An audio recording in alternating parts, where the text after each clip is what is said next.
Ngayong mainit, maaari raw maging mitsa ng sunog ang mga gamit na kadalasang naiiwan sa loob ng sasakyan.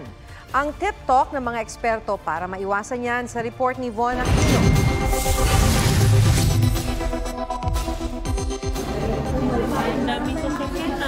Nitong Lunes nasunog ang 19 na sasakyan sa NAIA Terminal 3 sa gitna ng matinding init ng panahon. Tutok ngayon ang investigasyon ng Bureau of Fire Protection sa dalawang sasakyan kung saan posibleng nagsimula ang sunog.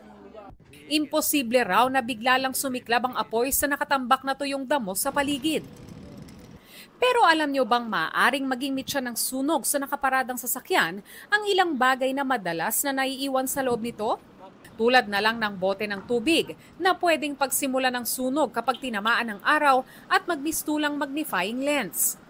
Through science, as we all know, it can magnify yung direct sunlight to a combustible material sa loob. But so far, wala pa naman po tayong findings na yun ang naging cause of fire.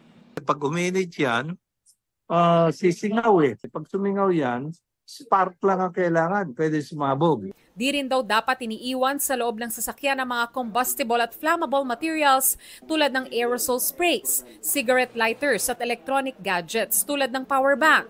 Pati ang mga pagkaing maaaring mapanis at gamot, maaari rin daw magkaroon ng chemical reaction kaya wag din iwan sa loob ng sasakyan.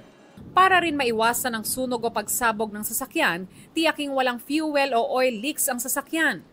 Regular din daw na i-check ang electrical wirings. Kasi mag-spark lang, magkaroon ng spark sa loob ng makina, delikato pag ganyan kainit eh. Kasi madaling magkaroon ng sunog eh. Kung matagal iiwan ng sasakyan, maaaring i-disconnect ang baterya. Gumamit din ng mga visor o buksan ng bahagya ang bintana para hindi maipon ang init sa loob ng sasakyan. Iwasan ding mag-park katabi ng mga bagay na pwedeng masunog, tulad ng mga basura o damuhan. At kung maaari, iparada sa malilim na lugar ang mga sasakyan.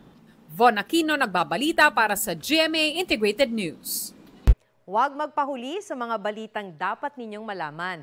Mag-subscribe sa GMA Integrated News sa YouTube. Sa mga kapuso abroad, subaybayan nyo kami sa GMA Pinoy TV at sa www.gmanews.tv.